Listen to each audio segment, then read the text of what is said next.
నమస్తే రమగారు. నమస్తే జయ. రమగారు, ధర్మ సందేహాల్లో భాగంగా దేవుని ప్రతిమలు అలానే ఫొటోస్ మనం తుడుచుకొని పూజ చేసుకునే ముందు తుడుచుకుంటాం కదా, దానికి ప్రత్యేకమైన రోజులు ఏమన్నా ఉంటాయా? ఈ రోజు తొడగొచ్చు, ఈ రోజు తుడుచుకోకూడదు, అట్లాంటి నియమాలు ఏమన్నా ఉన్నాయంటారా మీ విధానం? అంటే మామూలుగా మంగళవారం శుక్రవారం కాకుండా దేవతా ప్రతిమలు తుడుచుకోవటం కానీ పులికాపు పెట్టడం, వాటిని తోమి పెట్టుకుంటాం, శుభ్రంగా పెట్టుకుంటాం కదా. నెలకు ఒక్కసారి చేసుకుంటే బాగుంటుంది ఎప్పుడైనా. కానీ మంగళ శుక్రవారాలు కాకుండా అమావాస్య కాకుండా చేసుకుంటే బాగుంటుంది. మామూలుగా మనం చేసుకునేది మామూలుగా ఫోటోలు అవి తుడటం అంటే ఏం చేస్తాము, మొత్తం మందిరంలో ఉన్నవన్నీ తీసి బయట పెట్టి తుడిచి మందిరం ఒకసారి శుభ్రంగా తుడిచేసుకుని వీటిని కూడా తడిబట్టి పెట్టి తుడిచి మళ్ళీ బొట్టుగా పసుపు పెట్టి గంధం పసుపు బొట్టు పెడతాం, బొట్టు పెట్టి మళ్ళీ స్థాపిస్తాం, మళ్ళీ వెనక్కి పెట్టుకుంటాం. అవును కదా, ఒక గంటన్నర పడుతుంది కదా ఈ పని అంతా. బూజులు దులుపుకోవటాలు ఇవన్నీ పడతాయి ఆ పనులు. నెలలో ఒక రోజు, నెలకు ఒక్కనాడు చేస్తే కొంచెం శుభ్రంగా కళకళలాడుతుంటే దుమ్ము పట్టిపోకుండా హారతి పొగలు, తర్వాత ఏమో ఈ అగరబత్తుల పొగలు అవి పట్టేసి బంకగా జిగురుగా అవుతుంది. నూనె కూడా అంత సరైన నూనె కాదనుకో, దీపారాధన పెడితే నూనె చూరిపోతుంటాయి, పొగ చూరిపోతుంటాయి. ప్రతి నెల వంటిలు బాగు చేసుకున్నట్టు, హాల్ బాగు చేసుకున్నట్టు అట్లా ప్లాన్డ్గా చేస్తాను చూడు, అట్లా దేవతార్చనని కూడా బాగు చేసుకుంటే బాగుంటుంది. మామూలుగా ప్రతిమలు అవి ఉన్నాయనుకో, కొంతమంది దగ్గర ప్రతిమలు, అవునండి, వాళ్ళకి మనం చెప్పక్కర్లేదు. ప్రతిమలు ఉన్న ఇంట్లో ప్రతిమలు పెట్టుకునే అలవాటు ఉన్న వాళ్ళకి చక్కగా పులికాపు పెట్టడం, దాన్ని తిరుమంజనం అంటారు. తిరువంజన సేవ, తిరువంజనం చేయటం అంటే నేను తిరుమంజనం శుభ్రంగా తోమటం అనమాట. చింతపండు, కాస్త ఉప్పు లేదా పాత చింతకాయ పచ్చడి అవి వేసి, మా ఇంట్లో మా వాళ్ళైతే గడ్డి కాల్చి ఆ బూడిదవుతుంది కదా, దాంతో చింతపండు నీళ్లు అది కలిపి పులికాపు పెట్టేవాళ్ళు. పులికాపు పెట్టడం ఒక పద్ధతి. ఈ పులి కాపు అంటే పులుపు ప్లస్ ఈ కాల్చిన బూడిద, దాంతో పాటే చేసేవాళ్ళు అనమాట. చేసి దేవతా ప్రతిమలు శుభ్రంగా తోమేసేసుకోవటం, చక్కగా మంచినీళ్ళతో తలతల్లాడిచ్చి పెట్టుకోవటం.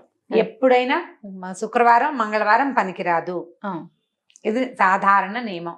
అమావాస్య నాడు చెయ్యరు. మళ్ళీ ఏకాదశి ద్వాదశిలో అస్సలు చేయకూడదు. మంగళవారం శుక్రవారం కాలేదండి అంచేత ఏకాదశి అయినా చేయకూడదు. ఈ తిథి చూసి పెట్టుకోండి. ఈ పని చేయడానికి క్యాలెండరు ఏకాదశి ద్వాదశి కాకూడదు, మంగళవారం శుక్రవారం అమావాస్య ఈ 5 కాకుండా, ఈ 5 అంటే మంగళవారం శుక్రవారాలు వారంలో నెలలో 4 సార్లు వస్తాయి కదా, 4 రోజులు 8 రోజులు అవి పోతాయి.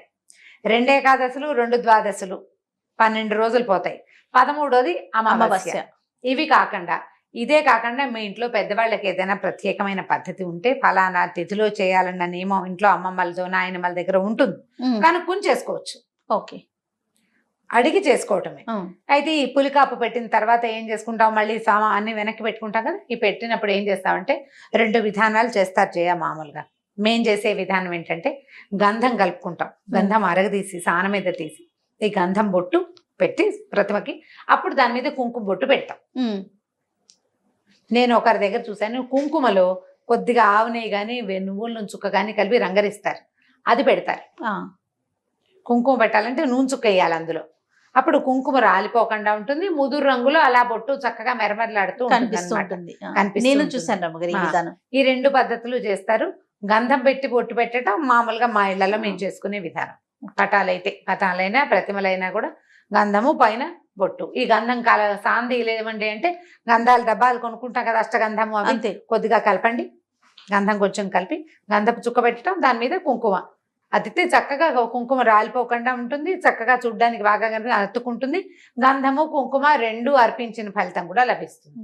ఇవి 2 పెట్టుకోవటం, ఇట్లా చూడగానే ఒక తృప్తి కలుగుతుంది. అలా ఇప్పుడు మందిరం శుభ్రం చేసుకున్నాక పువ్వులు నిర్మాల్యాలు అవి రోజు పెట్టిన పూలు కొన్ని పటాలు వెనక్కి పడిపోయి వాటి వెనక్కి పడిపోయి అలా ఉంటాయి, వాటన్నిటిని క్లీన్ చేసేస్తూ ఉండండి. వాటిని ఎక్కడ పెట్టొచ్చు రమ్మగారు? పువ్వుల నిర్మాల్యాన్ని మామూలుగా మనకి పువ్వుల కుండీలు పువ్వుల చెట్లు ఉంటే వాటి మొదళ్లలో వేసేసుకోవచ్చు. ఇంకో పని చేయొచ్చు, ఇప్పుడు మన మొక్కల్లో ఎరువులకి అవే కదా, సేంద్రియ ఎరువులు అవే కదా వాడుకుంటున్నాము.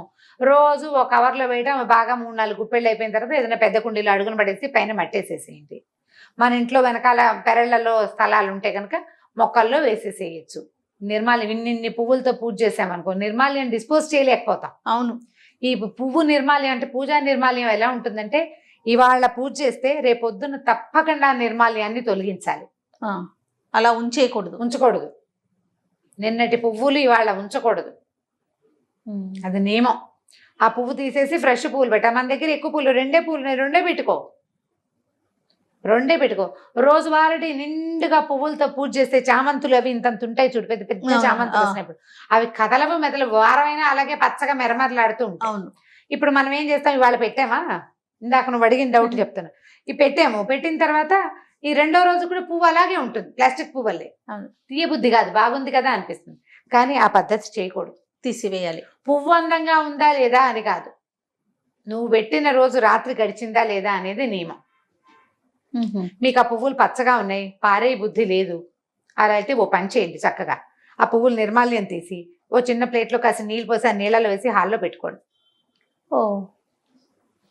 4 రోజులు పువ్వులు కళకళలాడుతూ ఉంటాయి, టేబుల్ మీద బాగానే ఉంటుంది, అవేం పాడవ్వవు కదా, ఎక్కువ రోజులు ఉంటాయి. టేబుల్ మీద పెట్టుకోవచ్చు, కింద పెడితే తొక్కుతాం, టేబుల్ మీద పెట్టుకోవడానికి దేవుడి నిర్మాల్యాన్ని అలా పెట్టచ్చు, ఏం తప్పలేదు, ఏమీ తప్పలేదు. కానీ పువ్వు బాగుందని ఉంచకూడదు. మందారాలు, గులాబీలు, చామంతులు ఇప్పుడు వచ్చేవన్నీ కూడా ప్లాస్టిక్ లాగానే ఉంటుంది, చక్కగా అలా ఉండిపోతుంది. వారం రోజులైనా ఆ పువ్వు అలాగే ఉంటుంది, చెక్కు. నేనైతే అవి ఎక్కువ కొన్న చేయ, ఆ పువ్వులే ఎక్కువ ఉన్నాయి అనుకో, అవి 2 పూలే పెడతాను.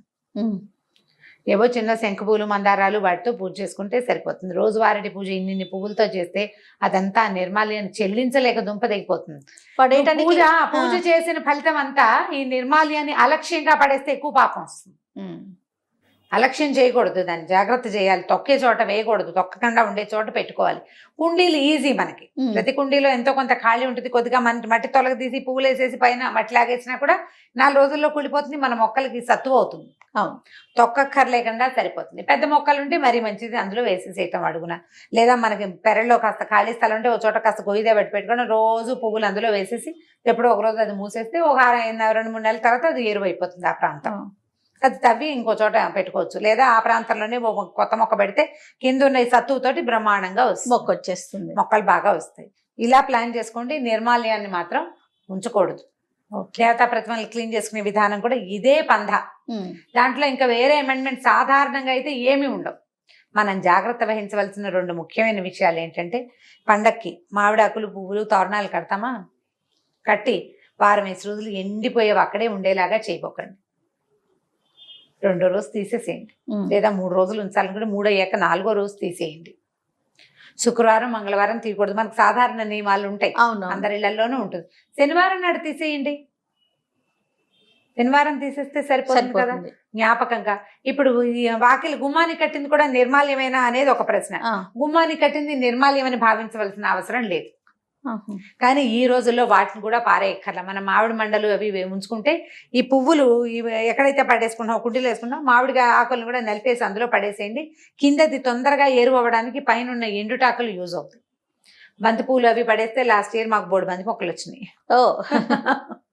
వాటంతా అవే మొలుచుకొచ్చేసినాయి అనమాట, మెట్ల నుంచి వానలు బాగా పడ్డాక వస్తుంది. పువ్వులు పారేయక్కర్లా, వాటిని వాడేసుకోవచ్చు. మనం ఎలాగ కూర చెక్కులతోటి మనం ఎరువు చేసుకుంటున్నాం కదా, వీటితోటి కూడా చేసుకోవచ్చు. ఒకే ప్రాంతాల్లో ఉండవు, ఇవన్నీ కుండీల్లోనే ఉంటున్నాయి కాబట్టి ఈ పని చేయొచ్చు. ఇది చేయటం, ఈ దేవతార్చనతో పాటు గుమ్మానికి పసుపు రాయటం, బొట్టు పెట్టడం, అలాంటివి అలవాట్లు ఉంటాయి. వాకిట్లో ముగ్గేసుకోవటము, ఇవన్నీ కూడా ఏంటంటే మనకి మన ఇంటిని శుభ్రంగా ఉంచుకోవటం, మనకి వాతావరణంలో ఒక పవిత్రత కల్పించటం, మన బుద్ధికి సత్ప్రవర్తన నేర్పించటం, ఇది ప్రధానం.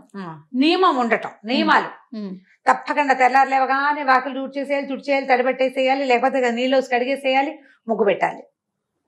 టైం ప్రకారం చేస్తాం కదా, దానికోసం తప్పకుండా మెలకు వచ్చేస్తుంది. అలవాటు చేసుకుంటే మంచిది. గుమ్మానికి పసుపు రాయటము, మామిడి మండలు పెట్టడం, ఇవన్నీ కూడా ఈ కరోనా రోజులు ఇప్పుడున్న నేపథ్యంలో కూడా మనకి లోపలికి జర్మ్స్ రాకుండా కుదురుతాయి. ఇప్పుడు గుమ్మానికి బొమ్మలే, మనం పువ్వులు ఏం చేసామనుకో డిజైన్, అప్పుడు ఎక్కడ రాస్తాం పసుపు? అప్పుడు పసుపు రాయలేకపోతాం. అవకాశం ఉన్న వాళ్ళు రాసుకోండి, కాస్త పసుపు రాయటము అలా చేయొచ్చు. మాకు కొంతమంది ఇదివరకు ఇప్పుడు మా ఇంటి ఎదురుకుండా ఒక రాజస్థాన్ గాదని ఉంటారు, అనంతపురం వాళ్ళు ఉండేవాళ్ళు. ఆవిడ ప్రతిరోజు గుమ్మానికి పసుపు రాసి పెట్టి గుమ్మం వాకిట్లో పెద్ద ముగ్గేది, ఇంత ముగ్గు చిన్నది, పసుపు కుంకాలతో వేసి గుమ్మానికే పూజ చేసుకునేది ఆవిడ. గడప గౌరి రోజు పూజ చేసేది ఆవిడ గుమ్మానికి, వాకిలి గుమ్మానికి. ఎంత శ్రద్ధగా వేసేవారు, గడప మీద కాలేయకుండా పసుపు కుంకుమ వేసి. మనం ఊళ్ళల్లో అలవాట్లు, మనకు అలవాటు ఉంటే చేసుకోవడం, ఎలాంటి అలవాటు ఉంటే అట్లా. ప్రధానంగా దీనికి ఏం చేయాలి, మనం పెద్దవాళ్ళని ఫాలో అవ్వాలి. వాళ్ళని ఫాలో అయ్యి ఇవన్నీ కూడా మనకి ఆరోగ్యానికి, మన అలవాట్లకి, మన పద్ధతులకి కొంత మంచిని చేకూర్చేవి. అయితే వీళ్ళని చూసి వాళ్ళని చూసి కాకుండా మనం కంటిన్యూ చేయగలుగుతాము. మీరు అన్నట్లుగా భక్తి, శ్రద్ధ, ప్రధానంగా శ్రద్ధ మనం చేయగలుగుతాము అనుకున్నప్పుడు చేసేయడం మంచిది. వాళ్ళు ఎవరో చేశారని చేసుకోవద్దు. మన ఇంట్లో ఏముందో అది చేయండి. పోనీ వాళ్ళు చేశారని మీకు నచ్చింది అనుకోండి, రోజు చేసేందుకు నేర్చుకోండి. అది చేయొచ్చు, అలవాటు చేసేసుకుంటే బాగుంటుంది. కంటిన్యూ చేయాలి. రైట్ రామగారు, థ్యాంక్ యూ అండి. నమస్తే. నమస్తే జయ. ఈ వీడియో కనుక మీకు నచ్చినట్లయితే లైక్ చేయండి, షేర్ చేయండి. మరిన్ని ఇంట్రెస్టింగ్ వీడియోస్ కోసం మా ఛానల్ని సబ్స్క్రైబ్ చేసుకోండి.